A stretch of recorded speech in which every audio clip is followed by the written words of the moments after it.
Did you know you can sell crypto in Germany without paying any taxes? I'll share exactly that as in this video I'm going to talk about cryptocurrency taxes in Germany. I'll talk about how is crypto taxed in Germany, how is it calculated, the tax-free allowance and loss adjustment. Don't forget to watch till the end as I will also show you the crypto tax filing documents as well. Hey friends, welcome back to the channel. If you're new here, my name is Ahsan.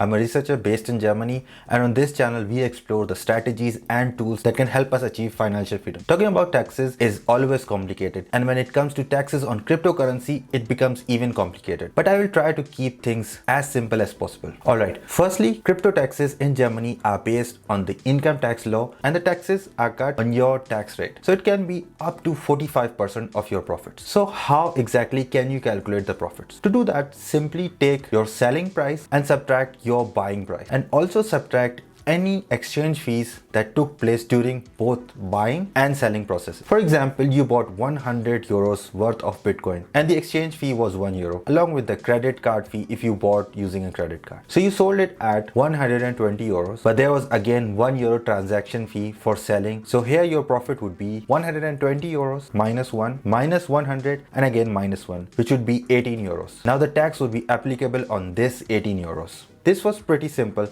but this doesn't happen as many people buy crypto at various intervals, and you cannot distinguish if you bought 100 euros worth of crypto 5 times and then later on you sold a small amount. Here various strategies can be applied, like FIFO or LIFO. FIFO means first in and first out, and LIFO means last in and first out. These two mean exactly as they sound. In FIFO, you are saying that whichever crypto you are selling is the first one that you bought, and the opposite is true for LIFO. Let me explain.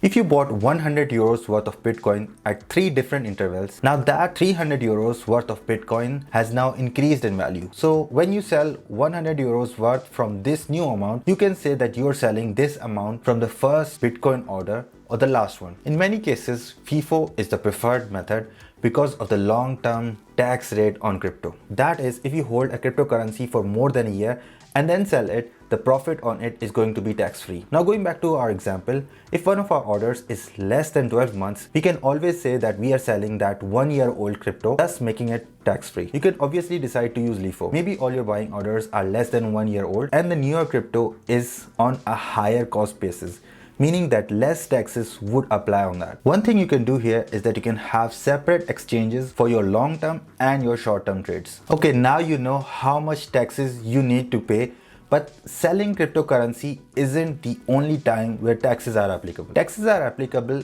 each time a taxable event occurs. So what are these taxable events? The first one is selling crypto against fiat currency. As I mentioned before, if you bought some crypto and sold it against fiat, euro, dollar, etc. within a year at a higher price, this profit would be taxable. It doesn't matter if you transfer the profit to your bank, keep it on the exchange or move it to another exchange. Another taxable event would be converting from one crypto to another. For example, if you convert from Bitcoin to Ethereum and a profit is involved. That is, you bought the Bitcoin at, let's say, $40,000 and now at the time of converting, it is worth $50,000. This conversion would be taxable even if you don't sell your Ethereum. Next taxable event would be if you buy anything with your cryptocurrency. When I say buy anything, I mean anything. A software, computer hardware, even if you buy a burger with your Bitcoin, this can be taxable. If at the time of buying the burger, the value of your Bitcoin was higher than when you bought it. What isn't a taxable event is holding your cryptocurrency, moving it from one exchange to another, moving it from a hot wallet to a cold wallet, or the other way around. These are not taxable events. If you're getting value from this video, please hit the like button and consider subscribing. And if you have any questions,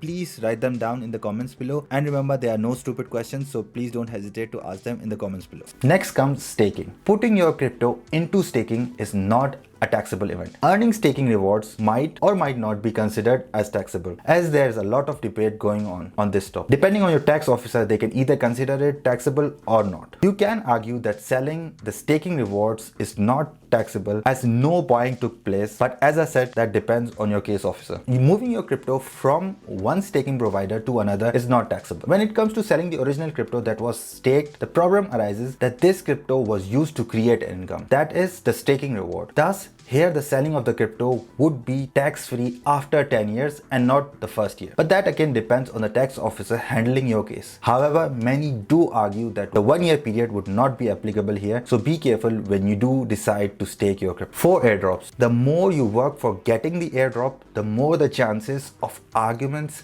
that it should be taxed. But if the drop was where you didn't do anything, like the ENS drop, you had an ETH domain and you just got the tokens, then it's going to be tax-free. We have talked a lot about profits. Let's talk about losses. But before I continue, if you are liking this video so far, please consider hitting the like button. Alright, please bear in mind, the same way profits are tax-free after a year, losses incurred after holding a crypto for more than a year cannot be adjusted. Or simply put, if you sell a crypto after holding it for more than a year and you sell it at a loss, you will not be able to claim those losses. Okay, so you sold some crypto at a loss within a year of buying it. How can you claim the losses? Well, you can only adjust your crypto losses against profits you may have gotten from selling other crypto or profits that fall under the asset class sonstige Einkünfte. You can read all the things that fall under this category on this page. I'll put a link in the description below. But what doesn't fall under this category is your income, so you cannot claim your crypto losses against your regular income from your full-time or your part-time job. You also cannot claim crypto losses against any capital gains from selling stocks and ETFs. So please keep that in mind.